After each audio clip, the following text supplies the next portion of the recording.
श्री स्वामी समर्थ सर्वांना नमस्कार. आज आपण साजरा करणार आहोत श्री रामनवमी, भगवान श्रीरामांचा जन्मदिवस. हा दिवस फक्त जन्मोत्सव नाही, तर सत्य, धर्म आणि नीतिमत्तेचा संदेश देणारा दिवस आहे. तर चला आपण जाणून घेऊया रामनवमीचे महत्त्व, पारंपरिक पूजाविधी आणि काही खास उपाय जे तुम्ही आज करून आपल्या जीवनात सकारात्मक ऊर्जा आणू शकता. श्री रामनवमीचे महत्त्व काय आहे? तर श्री रामनवमी हे चैत्र शुक्ल नवमीच्या दिवशी येते, म्हणजे चैत्र महिन्यातील शुक्ल पक्षाचा 9वा दिवस. या दिवशी अयोध्येतील राजा दशरथ आणि राणी कौशल्या यांचे पुत्र भगवान श्रीराम जन्मले. म्हणून या दिवशी श्रीरामांचा जन्म झाला आहे, म्हणून आपण ती श्रीरामनवमी साजरी करतो. भगवान श्रीराम हे धर्माचे पालन करणारे, संकटमोचन आणि आदर्श पुरुष म्हणून ओळखले जातात. म्हणूनच त्यांना मर्यादा पुरुषोत्तम बोलले जाते. या दिवसाचे महत्त्व आहे की हा दिवस सत्य आणि धर्म जिंकण्यासाठी केलेल्या प्रयत्नांमध्ये प्रोत्साहन देतो. सर्व भक्त या दिवशी उपवास करतात, रामायण वाचतात आणि राम नावाचा जपही करतात.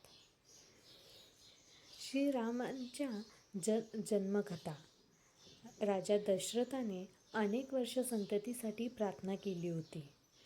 त्यांच्या 4 पत्नीपैकी कौशल्या, कौशी, सुमित्रा आणि राणी चंद्रवती यांना अयोध्येत सुख मिळावे अशी इच्छा होती.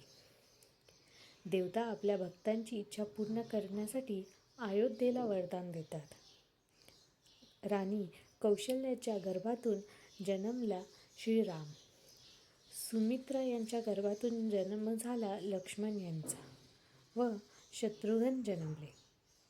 श्रीराम हे केवळ राजकुमार नव्हते, तर धर्माचे पालन करणारे ते एक आदर्श पुरुष होते. जन्माच्या दिवशी अयोध्येत प्रकाश, आनंद आणि उत्सवाचे वातावरण पसरले. तर जाणून घेऊया या दिवशी आपण उपवास आणि पूजाविधी कशी करायची आहे. आपल्याला सकाळी स्नान करून स्वच्छ कपडे परिधान करायचे आहे. घरात राम, सीता, लक्ष्मण, हनुमान यांच्या प्रतिमा ठेवून पूजेसाठी आपल्याला ते छानपैकी सजवायचे आहेत. पूजाविधी कशी असेल? धूप, दीपक, फुले, नैवेद्यामध्ये तुम्ही फळे, लाडू, मिठाई जे काही असेल ते ठेवू शकतात. तुम्हाला श्रीरामांचा मंत्र जपायचा आहे. ओम श्री रामाय नमः या मंत्राचा जप तुम्हाला करायचा आहे.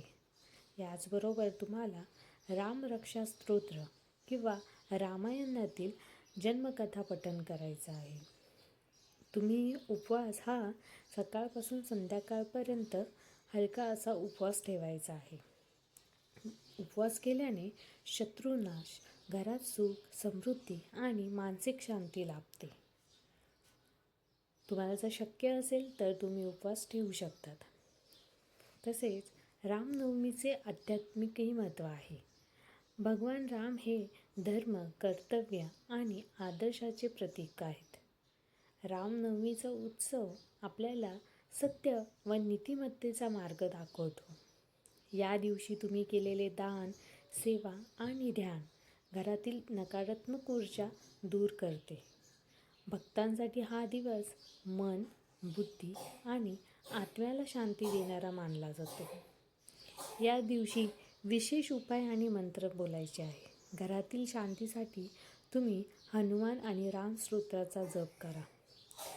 गरीब किंवा गरजू व्यक्तींना तुम्ही अन्नदान करा. घरात रामनवमीचे अलंकार, दीप प्रज्वलित करा आणि मंत्र ओम श्री रामाय नमः या मंत्राचा 108 वेळा जप करा. तुम्हाला रामरक्षा स्तोत्राचे पठणही करायचे आहे. ते तुमच्या घरातली सुरक्षा आणि सुखासाठी आहे. सकाळी आरती व प्रार्थना करून तुमचा दिवस तुम्ही सुरू करा. तर मित्रांनो, आज आपण पाहिलं की श्री रामनवमी फक्त जन्मदिन नाही तर सत्य, धर्म, भक्ती आणि सकारात्मक ऊर्जा घेऊन येणारा दिवस आहे. तुम्ही आजची पूजाविधी मंत्र जप करून आपल्या जीवनात आनंद आणि समृद्धी आणू शकतात. म्हणूनच जय श्रीराम, श्री स्वामी समर्थ.